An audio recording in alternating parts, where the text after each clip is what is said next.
Amended Memorandum Number 008, Series of 2023. Multi-year Guidelines on the Result-Based Performance Management System, Philippine Professional Standards for Teachers, dated February 03, 2023. So here is that RPMS tool for teachers 1 to 3 or the proficient teachers. KRA1, Content, Knowledge, and Pedagogy. Objective 1, Applied knowledge of content within the across-curriculum teaching areas, that is under PPST 1.1.2. MOVs, COT, or Inter-Observer Agreement Form done through on-site, face-to-face, in-person classroom observation. If on-site or face-to-face, in-person classes are not implemented, through observation of synchronous and asynchronous teaching in other modalities, or through observation of a demonstration teaching via LAC session. So we have here the performance indicator. We have the quality, efficiency, and timeliness. Outstanding, that will be 5. Very satisfactory, 4. Satisfactory, 3. And satisfactory, 2. Poor, 1. So under the quality, demonstrated level 7 in objective 1 as shown in COT rating sheets, inter-observer agreement form. For VS, level 6, satisfactory, level 5, unsatisfactory, level 4, and poor, level 3. That is for quality. But here in efficiency, for outstanding, objective was met within the allotted time. For satisfactory, objective was met but instruction exceeded the allotted time. And for poor, no acceptable evidence was shown. Note, PPST Resource Package Module 1 offers illustrative and instructive information that can help ratees achieve this objective. In computation, the rating for quality, get the corresponding RPMS 5-point scale rating of each COT rating, calculate the average of the RPMS ratings, find the transmuted RPMS rating. Example, for COT rating 1, you got 6. Ang RPMS scale rating nito is 4. For COT 2 is 5. Ang equivalent niyan ay 3. For COT number 3, halimbawa 5 ang rating mo, that is 3, the equivalent. For COT rating 4, 6, and then the RPMS is 4. Next, i-add yung lahat yan to get the average, and the average is 3.500. And then, titingnan natin dito sa transmutation table, ano ba yung 3.500? That is VS. So, the RPMS rating for quality is 4. That is very satisfactory. So, ito po yan. Okay, now let's proceed to objective 2. Use a range of teaching strategies that enhance learner achievement in literacy and numeracy skills. Still, the MOV here is the COT.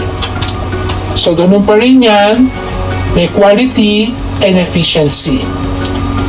So, the same thing, the means of verification, COT 1, 2, 3, and 4. Objective 3. Apply the range of teaching strategies to develop critical and creative thinking as well as other higher order thinking skills. The COT, ang MOV dyan, still, quality and efficiency only. So, pareho din siya sa objective 1 and 2. And then, KRA2 na tayo. Learning environment and diversity of learners. Under objective 4, manage classroom structure to engage learners individually or in groups in meaningful exploration, discovery, and hands-on activities within a range of physical learning environment that is according to PPST 2.3.2. The MOVs here is the COT pa rin. Still, quality and efficiency lang. Next, Objective 5. Manage learner behavior constructively by applying positive and non-violent discipline to ensure learning-focused environment. So, ano yung MOV dito? Still, COT. So, the same thing, quality and efficiency. Objective 6.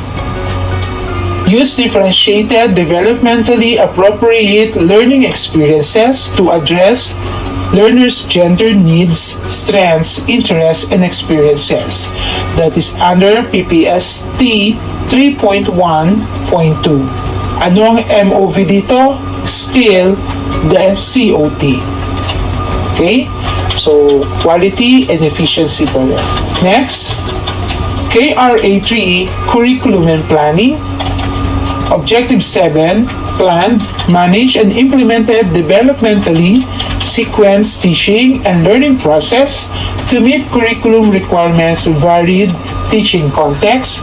That is under PPST 4.1.2.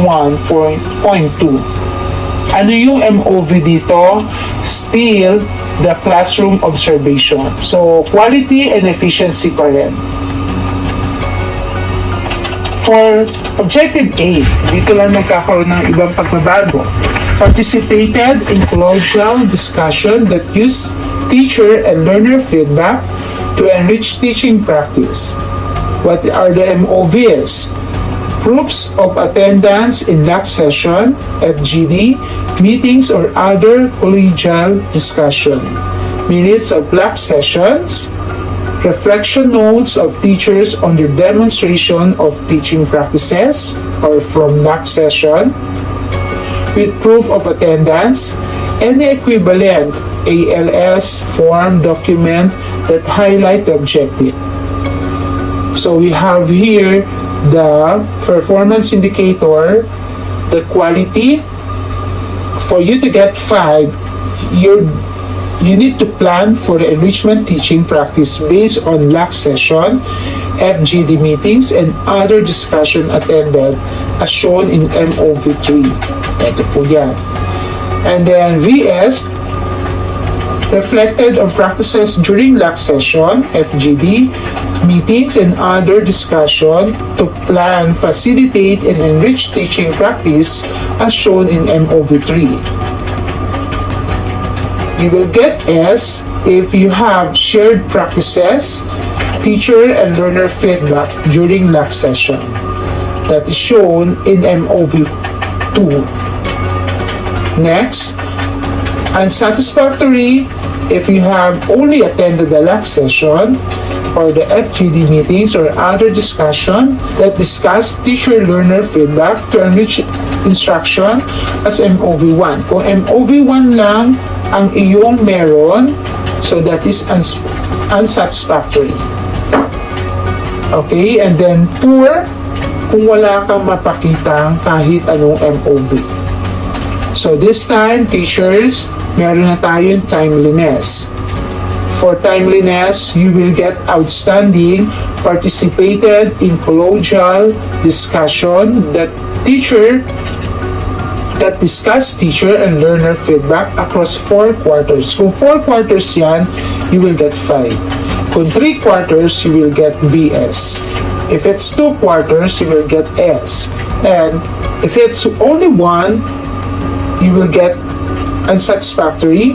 And kapag walang acceptable evidence, you'll get 1. Objective 9. Selected, develop, organize, and use appropriate teaching and learning resources, including ICT, to address learning goals. So, COT po yan. So, still, quality and efficiency naman dito. So, pareho lang yan ng mga iba. For KRA4, assessment and reporting. That is Objective 10, design, selected, organize, and use diagnostic formative summative assessment strategies consistent with curriculum requirements. That is COT.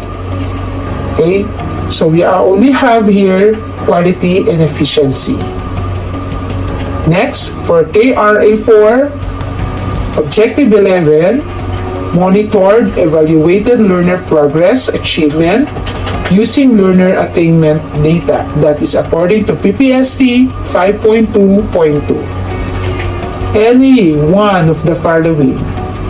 You have your ILMT, peer assessment data, sample of learners' output with reflection, progress chart or anecdotal record, e-class record, lesson plans showing index of mastery, frequency of errors with identified least most mastered skills, and equivalent ALS form, and others. So here, you will get 5 kung ikaw ay nag-involve sa involved learners in monitoring and evaluation of their own progress and achievement. Kung nag-involve ka, you will get outstanding. Kung ikaw naman yung nag-monitor lang at nag-evaluate, you will get 4. Kung ikaw naman, but here in 4, it's individual learner, isa-isa. But here sa satisfactory, nag-monitor ka, nag-evaluate ka, based on class attainment data. So, buong klase. And then, unsatisfactory, you monitored and evaluate based on the existing grade level, departmental learning area report. And 1, kung wala kang pinakitang evidence. So, this time, meron tayong timeliness. Kapag nag-submit ka ng across 4 quarters, you will get outstanding. Kung 3 quarters lang, VS. Kung 2 quarters lang, satisfactory. Kung 1 quarter lang, unsatisfactory. At kung wala kang maipakita, you will get 1 as poor. Objective 12. Communicated promptly and clearly the learner's need, progress, and achievement to key stakeholders, including parents or guardians. Any one of the following. So kahit alin daw dito, teachers. A sample of corrected test paper of a learner in a learning area with parents or guardian signature and date of receipt.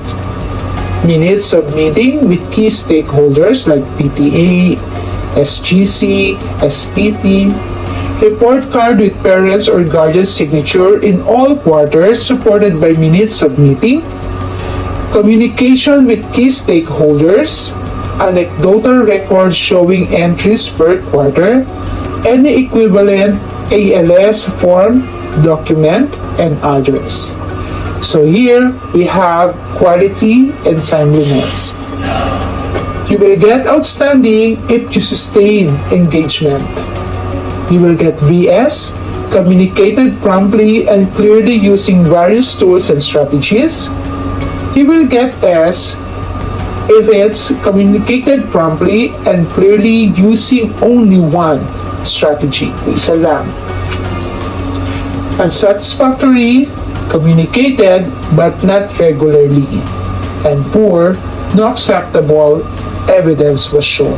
So this time, we have again the timeliness. Kung 4 quarters, you get 5. Kung 3 quarters, you will get 4. 2 quarters, you get 3. 1 quarter only, you will get 2. And no acceptable evidence was shown is 1. Objective 13 for KRA5, Personal Growth and Professional Development. The MOV here is a reflection or journal entry that highlights the application of a learner-centered teaching philosophy in the lesson plan or community work. So we have here the quality. You submitted MOV that details the consistent involvement of learners. VS submitted MOV that reflects involvement of learner. Satisfactory shows the application. Unsatisfactory indicates a personal philosophy of teaching that's not learner-centered. And 1, no evidence was shown. And we have also here the timeliness. Kapag 5, 4 quarters, 3/4, 4 only. 2/4, satisfactory. 1/4, unsatisfactory, and no acceptable evidence, 1. Objective 14. Set professional development goals based on PPST. We have certification from the ICT coordinator, school head, focal person in charge, or of ISAT. So, dapat meron kayong ISAT. You have your IPCRF DP. You conducted your review form. You updated the IPCRF DP from phase 2. We have here quality, efficiency, and timeliness. You will get 5. You updated professional development goals during phase 2. You will get, that is under MOV4. Ito po yan. Updated. Very satisfactory, discuss progress. Okay, that is MOV3. Ito po yan. You will get 4. Satisfactory, set professional development goals. That is MOV2. Unsatisfactory, accomplish the ISAT only. Kung ISAT lang yan, ang makukuha nyo lang ay 2. Kung wala, 1. Under efficiency, submitted 4 acceptable MOVs. Kung 4 ang sinabit mo lahat, you will get 5. Kung 3 lang, 4. Kung 2, satisfactory. Kung 1, unsatisfactory. At kung wala, 1. For timeliness, 4 were submitted, accomplished within the prescribed RPMS phase. You will get 4. You will get outstanding, rather. Kung 3, VS. Kung 2, satisfactory. Kung 1, unsatisfactory. At kung wala, poor. Plus factor. Perform various related work activities that contribute to the teaching learning process. Any one. Proof of committee involvement. Involvement as a module learning material writer validator. Involvement as a resource speaker. Book or journal authorship. Advisorship, coordinatorship, or chairpersonship. Participation in demonstration teaching. Participation as a research presenter. Mentoring or pre-service. Conducted research within the rating period with annotation. We have here the QET for quality, perform at least 1. Okay, beyond the school community learning center. 4, perform at least 1 within the school. Satisfactory, perform at least 1 within the learning area or the department. 2, within the class. And kung wala, 1. Efficiency, submitted MOV the details and achieved positive contribution to the teaching learning process. Next, VS, details that perceive positive contribution to the teaching learning process. Sa 2, shows reasonable interlock with the actual teaching learning process. And for unsatisfactory, shows considerate overlap with hence significantly affecting the performance of actual teaching learning process. Timeliness, 4 quarters ang pinasa mo, you will get 5. 3 quarters, 4, satisfactory if you only have 2 quarters, and if it's only 1 quarter, unsatisfactory, and kung wala, you will get 1. So here is the summary ng ating RPMS tool. Okay, so nandiyan po lahat yan from KRA 1 to KRA number